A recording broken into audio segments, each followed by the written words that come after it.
No, I'm nervous. I don't know why. It's weird. You've been on camera. I've been on camera for so long, and yet now I decided to be nervous. Hi, my name's Thomas, and I played Damien Durante. Hi, everybody. My name's Tomas Mauro, and I play Damien Durante on Retail Rejects. Hey, but you don't have a face. Tiny. You don't have a face. I can just shrink down. Here you go. Or, we can do the Lord of the Rings thing, where you're a little farther forward. And look, we're basically the same size. You're out of the light. You're out of your light. Know that, actors. Find your light. Find your light. Find your light. I'm so pale. Well, why can't I just be dark? People keep saying that when they're out, oh, so pale. I'm like, no, just let me be tan. Let me have this. I don't think you're pale. You're darker than I am. Yeah, exactly. Tanned Italian, right? Tanned Italian. Italian, yes. Hello, everybody. Hey, how's it going today? I'm sitting here with my wonderful and talented friend, Thomas. So sweet. Aww. And so we've got a few questions for you today. I've heard. Yep.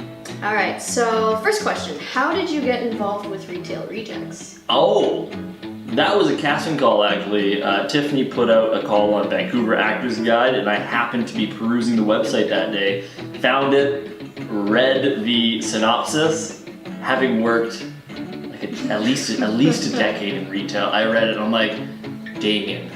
This guy, I've known this guy, I've been this guy. I want to bring some life to that character. So I sent her an email, and she was nice enough to give me an audition. Actually, yeah, that was a really nice email, and just right off the bat, the email was quite impressive because it wasn't too long, and it wasn't like, do I have to kiss a guy or do I have to kiss a girl? I got a few of those emails, which it's a valid question, but if you're gonna be really apprehensive about it, then I'm a little bit nervous about casting you if that's what you're kind of worried about. Because I was more concerned about these actors being able to work with what we give them and bring some of their own talents to it and just really kind of embrace the diversity that we have in the show.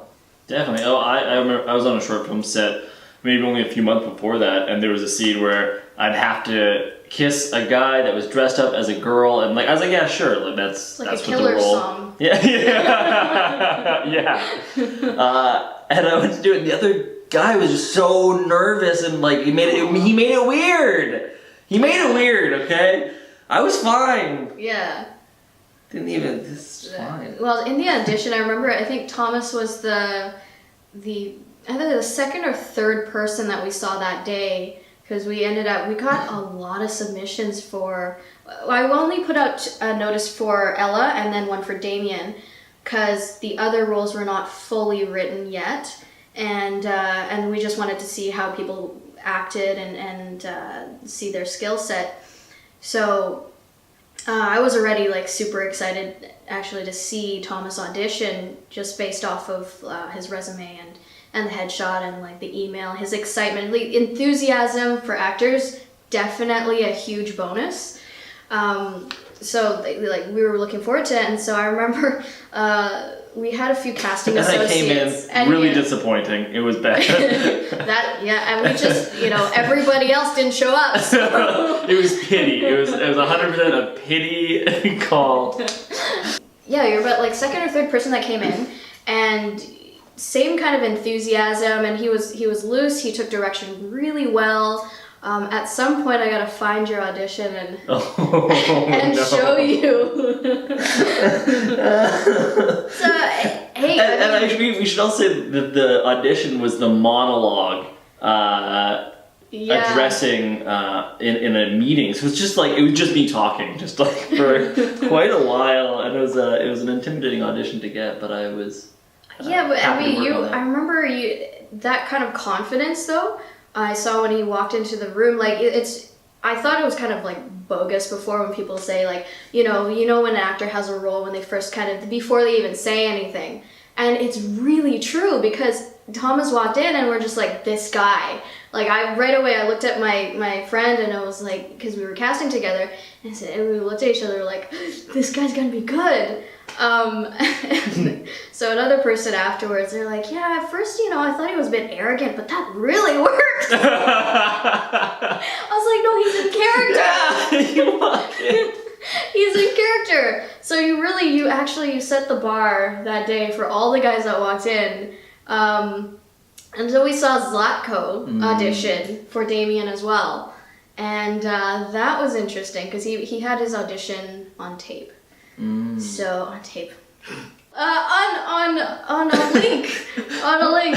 And we gave you guys both callbacks because we couldn't decide. It was really, really neck and neck, but we decided to go a different way with Zlatko, and I'm really happy that we cast you because you're so funny.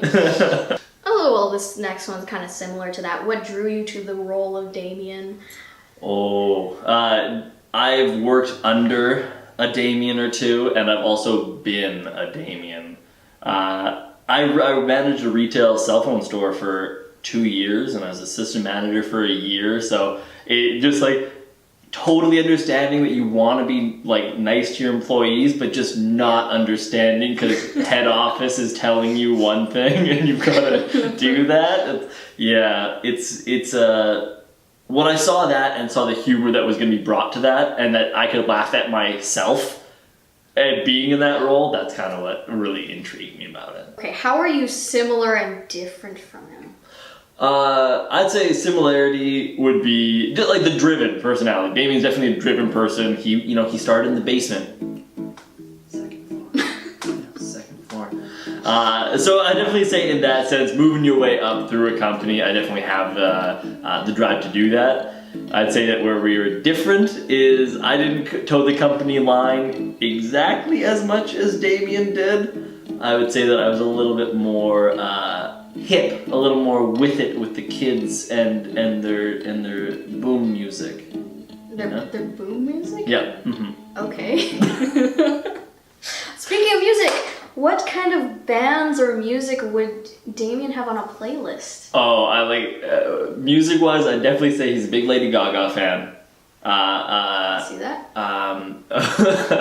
Like a big One Direction fan, and this is not like a stereotypical thing. I think that upbeat poppy music, it's like I definitely can see that. Yeah, just feeling it that way, and then I feel like he does mix it up though with some classical. I feel like he's somebody who would like relax back with like a bubble bath and champagne. Yes, absolutely. Yeah. So in the streets, he's on that Lady Gaga. But when he's sitting in the comfort of his own home, cuddled up with the hubby, he could be having some classical with some candles. I feel like Damien wouldn't survive in a zombie apocalypse. Blasting away his One Direction. Yeah. That's not okay, zombies. Look, where's your walkie-talkie? You're not communicating very well with your other zombie cohorts, okay? Communication is what makes you beautiful.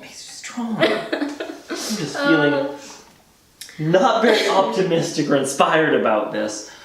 Are you feeling melancholy? Are you feeling bothered? I'm a little bothered. Are you a little bothered? By a zombie apocalypse. It's a bit of it'll hurt business is what I'm most concerned about. That is true. Right? With the rioting and... Look, have you seen what zombies wear? Those clothing did not come pre-ripped like the amazing things that we carry. They ripped those on their own. Yeah. They're undercutting our business, and that's not okay. Yeah. And it's messy. It's really messy. They don't know how to rip it properly. No. And they don't know how to stain clothes properly. Like, come on.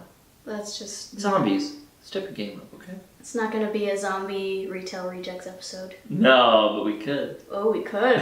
Zombie werewolf? Like, we could hit all of the families. Every genre. Every genre. I wanted to do a musical episode this year, but I didn't have time to like compose all the music. You got me singing one song, and that is enough, Tiffany. That is enough. I remember that, like, I taught you for an hour, and he picked it up really fast, and it's in Mandarin, too. And you got, like, the first few lines, and I said, you know, that's good enough. You can get the first few lines, screw up the rest, and it's great. Because it'll work. And so every so often, when we hang out, he'll... No, not again! Next, if you could have anyone to guest star on Retail Rejects, who would it be? Oh, this has got to be a fan favorite. We definitely had Darren Criss. It'd be me interviewing Darren Criss for a job. And he doesn't make the cut. I'm sorry for the spoilers there, but he'd apply, he'd start playing his guitar and singing his soothing, soulful voice, and I'd be like, oh, I'm gonna draw this mandolin over here. It's a... Mandala? Yeah. Mandela? A Nelson Mandela? That's what I thought when my friend said she wanted Mandela. On her back, I was like, what? Why are you... I know he's inspiring, but why? I was like, why? In the middle of your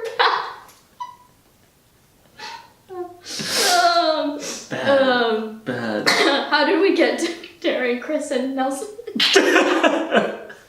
I thought that was literally a question. How did you know we were gonna go there? If you could play anyone else in the series, who would it be and why?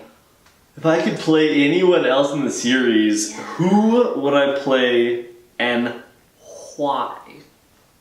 I know what, I had to play Venti Brittany, I think. Yeah? Yeah, I think because she's the sassiest. You know what I mean? I feel like there's a nice strong, like a lot of strong moments in there, and I think I'd have a lot of fun, like yelling at Damien a bit, while also trying to move up and keeping that drive that way. Yeah. And then just like, fueled only by cat food. Yeah, fueled only by cat food. And warm pee. What? That was a total throwaway line of hers, and like even off camera, I was struggling not to laugh because I was just like, wait, what? Yeah, there's a really nice mix of comedy, strength, drive. It's a really nice move. So I like complexity a bit. Yeah. Yeah, your character, a little bit about Damien is that when I was working in retail, Damien's a mix of many different managers that I've had in the past, and like Tomas just brought him to life perfectly because there was that there's certain habits that we worked into his character that were from real life, habits like the elbow touch. Oh God. The prolonged elbow touch, because I guess in management they say like 3 seconds helps build rapport or something, 3 seconds or less. But my old manager would come up to me and be like, "Hey," not even say anything first, just like come up to you and just be like, and it's underneath the elbow because they can't, not too high, not too low. That'd be sexual harassment, I guess. Not the wrist, it's way too intimate. But the elbow, and one time he trapped me not trapped me in an elevator, but I was stuck in an elevator with this guy, and he was just like, "Hi Tiffany, hey, how was your weekend? What did you do this weekend?" And I was like, "I feel like we never talk." I was like, "There's a reason why we don't talk, it's because I'm working."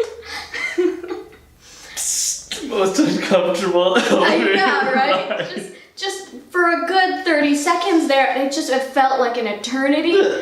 And he did that to everybody. And so I thought, this is perfect. This is going in the show. And you just every chance you get, just... I love the moment teaching Zlatko the elbow touch. Yeah. Because it was just that moment where he touched my elbow, whatever it was. I was like, no, man, make it uncomfortable. Really hold it there with the eye contact. Like, I support your elbow. Yeah. He got it.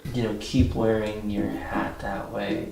See, now that's sexual harassment. You gotta go open hand on the elbow. This is what I'm talking. See, you keep touching people, and that's this is sexual harassment. No, that's also sexual harassment. Elbow to shoulder. That's all you get. You can't go to the back of the shoulder either.